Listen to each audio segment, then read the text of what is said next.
If you look at the clerks of the House of Commons, for example, and you just go to the list of them, so it starts here, right? And what's interesting about this list is there's not really that many people on it. It only goes to here, right? There's not. It's not a long list for the whole history of Parliament, the clerks of Parliament. Although when we get to these modern times here, going back to 2008, there's quite a few names there. Look, 1, 2, 3, 4, 5, 6 in the 21st century, right? If we wanted to try and find some clerks of Parliament who were around in the 1980s in Parliament, it would be like this Kenneth Bradshaw and Sir Charles Gordon.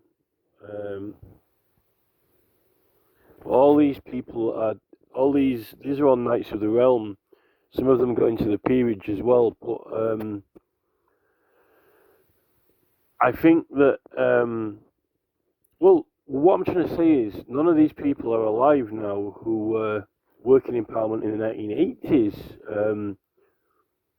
Ironically, that Eve Sampson started working in the House of Commons in the late 80s, but she's still alive, funnily enough. She didn't even look that old in her photos, although I think they're probably quite old photos now, which is quite strange. She's still working in there, but none of quite a lot of the male clerks. In fact, I don't think anyone is around. So we've only really got the books left now. We haven't really got many of them to talk to. But if you compare this list of people, look at that. It's not a long list at all. As people go, if you compare to the Attorney General list, so if we go to Attorney Generals and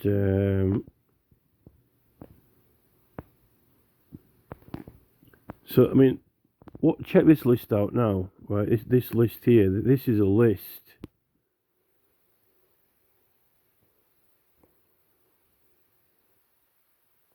See, this list just goes on and on and on and on, and then you got the modern ones here. We got photographs of them as well. So, oh no, we still haven't finished yet. So I mean, the list of attorney generals. It's such a ridiculously long list of people compared to the clerks of the House of Commons. That means that you're going through at least, for every clerk of the Parliament, you're going through like a handful of attorney generals for each one. Ironically, the attorney general really is quite an interesting position because, like I said, there's only really been one Attorney General who was a member of the House of Lords at the same time he was Attorney General under Charles II, because he was going after all the Roundheads with the Restoration, and all the other Attorney Generals have been rewarded after they finished serving. That means to say that it's always been really an elected Attorney General. So the Attorney General has always been chosen out of people who have been elected into Parliament, mainly like voted. We vote for MPs. The Prime Minister of England's usually been someone we vote for. I think that Viscount Stansgate, he was a member of the House of Lords. Just to be an MP, he had to renounce his title. There was a big legal battle. He renounced his title of Viscount so he could stand in the House of Commons. So if you're going to want to be Attorney General that way, you've got to renounce your title to get voted in and then be considered. So I would say that all the Attorney Generals of England really have been persons who people voted for, particularly when you're representing the public.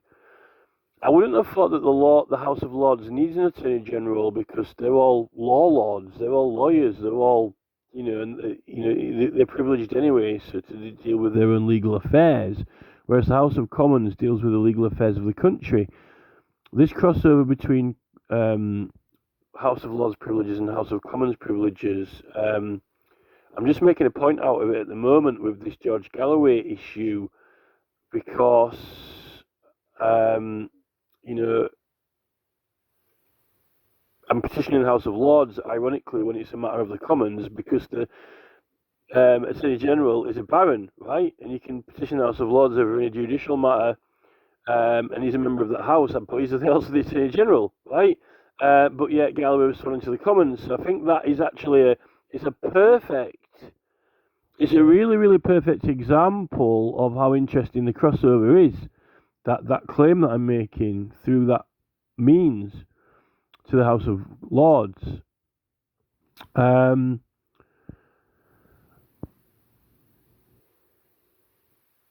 So very, very, very, very interesting. And really, the Prime Minister position is not that old. The position of Prime Minister is relatively new compared to the Attorney General. There wasn't a Prime Minister when Charles II appointed that Attorney General who was made a peer. And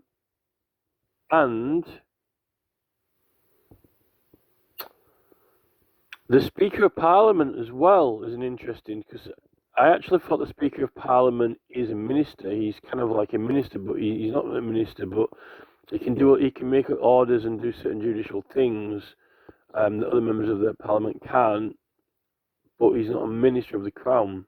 I don't think, well, I tried to find out if he is, but it won't tell me. I searched Google, I tried to search, but it won't tell me if he's officially a minister or not.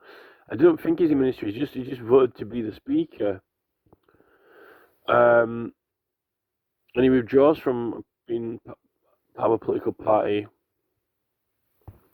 So the Speaker and the Attorney General are two figures which are older than the Prime Minister. In fact, I'll tell you what will be an interesting thing to do is if I look at this list, 1277 for Attorney General, 1277, 12, wow! Clerk of the Parliaments, we've only got, going back to Robert de Melton on here. So we've got records of Attorney General going back further than Clerk of the Parliament.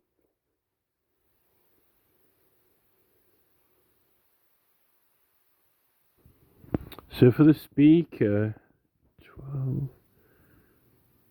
so 16, we've got John Smith here, 1656.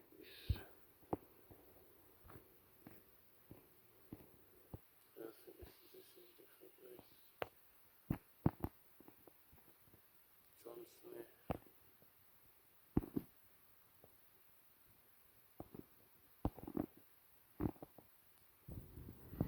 Oh, we've got Speaker of Commons, first holder, Thomas Hungerford, 1377.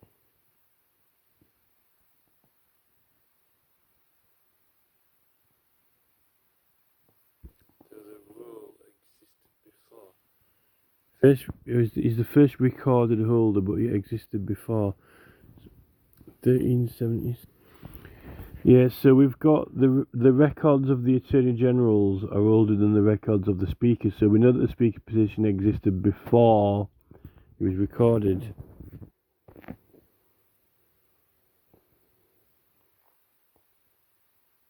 So officially on record, then the Attorney General is kind of like a little bit more well and better recorded than the position existing for the Speaker, which wasn't officially recorded, but it did exist.